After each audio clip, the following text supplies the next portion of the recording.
ప్రతి కథ యుద్ధ శబ్దాల మధ్య పుట్టదుగా. చీకటిలోని ప్రేమను వెలుగులోకి తీసుకువస్తుంది. ప్రేమ దానికో సందర్శన చాలదు, దానికి ఒక మౌనపు అర్థం కావాలి. ఈరోజు లోతైన నీళ్లకు వెళదాం పితృదేవా. అక్కడ చేపలు కూడా పాటల్ని వినిపిస్తాయని నమ్ముతాను. ఈ గంగ అందరికీ పాట పాడినా నా కూతురి పాటే ఆరాటంగా వినిపిస్తోంది సత్య.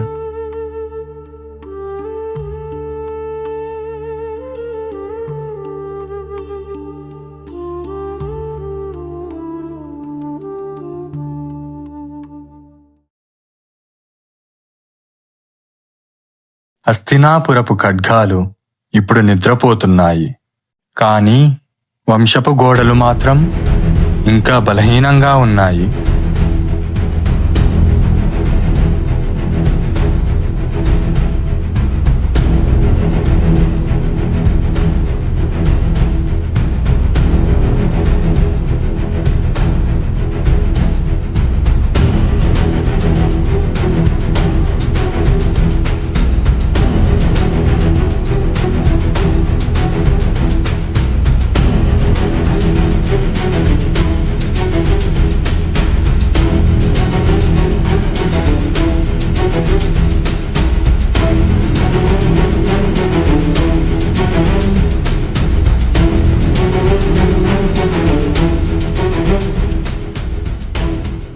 ప్రభు, మీరు ప్రతి గాయం నుంచి ఓ పాఠం నేర్పుతారు. మీ ఆగ్రహంలో కాదు, మీ శాంతంలోనే మా శక్తి ఉంది. ధర్మాన్ని మించిన గొప్ప ఆయుధం లేదు. మొదట మనసు గెలిచాకే అసలైన యుద్ధం మొదలవుతుంది.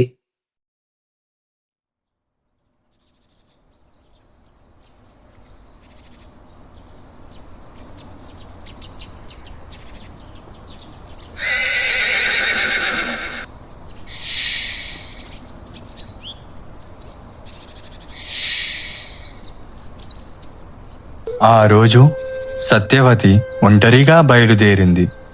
తొలిసారి తండ్రి లేకుండా. బహుశా ఆ రోజు ఒక విధిలిఖిత కలయిక కోసం ఎంపికైన రోజు.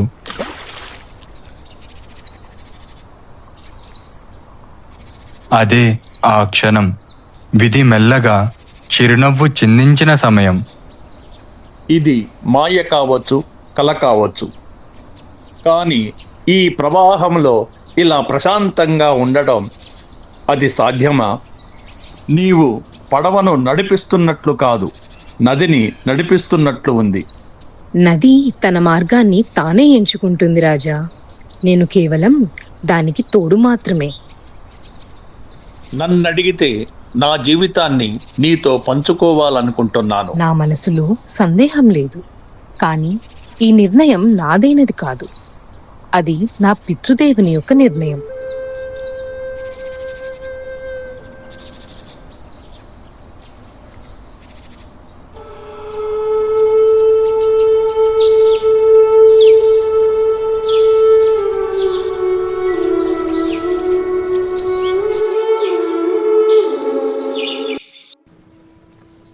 మహారాజు స్వయంగా విచ్చేశారా?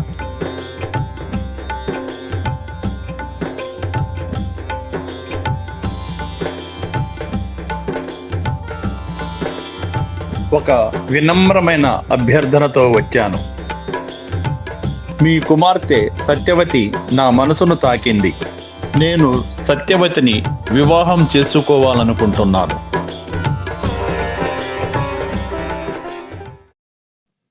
రాజాగారు, మీ సంకల్పం నాకు గౌరవం, కానీ ఒక తండ్రిగా నా కుమార్తె భవిష్యత్తు సురక్షితంగా ఉండాలని కోరుకుంటున్నాను. ఆమె గౌరవం, సౌఖ్యం, భద్రత నా పాలిట ప్రతిజ్ఞ.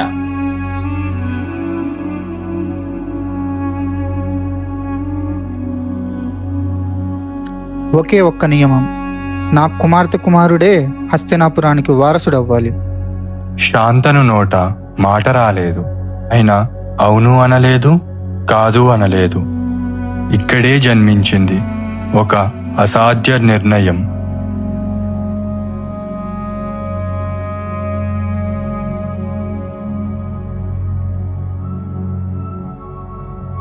ప్రేమని, ధర్మాన్ని రెండు కలిపి నడిపించాలంటే అది సాధ్యం కాదు.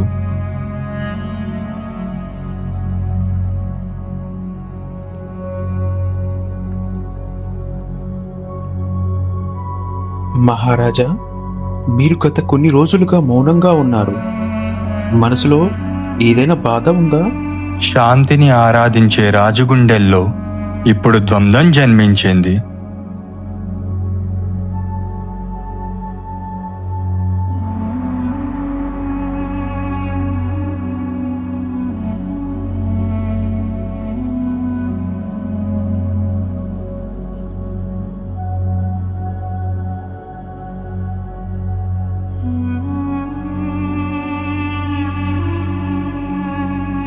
రాజులకు ఎన్నో మార్గాలు ఉంటాయి, కానీ తండ్రికి కేవలం పశ్చాత్తాపం. నేను సత్యవతిని వివాహం చేసుకోవాలనుకుంటున్నాను, కానీ ఆమె షరతు నన్ను గాయపరుస్తుంది.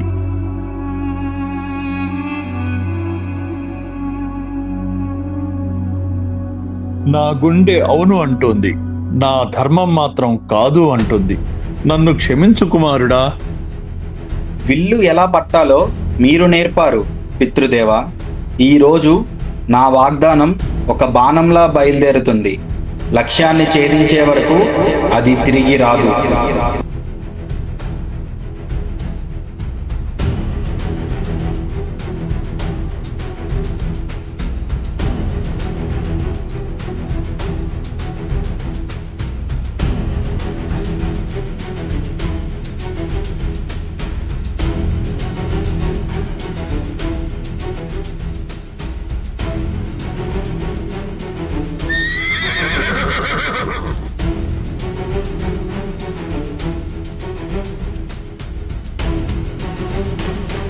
కుమారుడు ఈవేళ ఒంటరిగానా?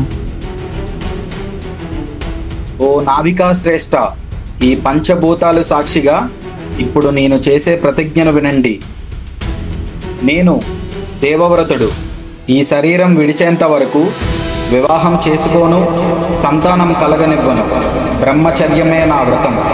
హస్తినాపురపు సింహాసనం సత్యవతి కుమారునికే చెందుతుంది.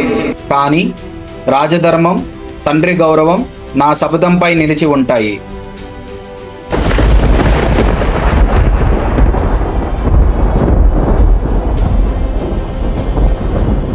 దేవవ్రత, నీ ఈ త్యాగవ్రతం ఒక యుగాన్ని ఆవిష్కరించబోతుంది. ఈ రోజు నుండి నీవు భీష్ముడుగా పిలువబడతావు. ఆ క్షణం నుంచే దేవవ్రతుడు భీష్ముడయ్యాడు. ఒక శపథం చరిత్రకే అత్యంత దృఢమైన రక్షకుడిని అందించింది.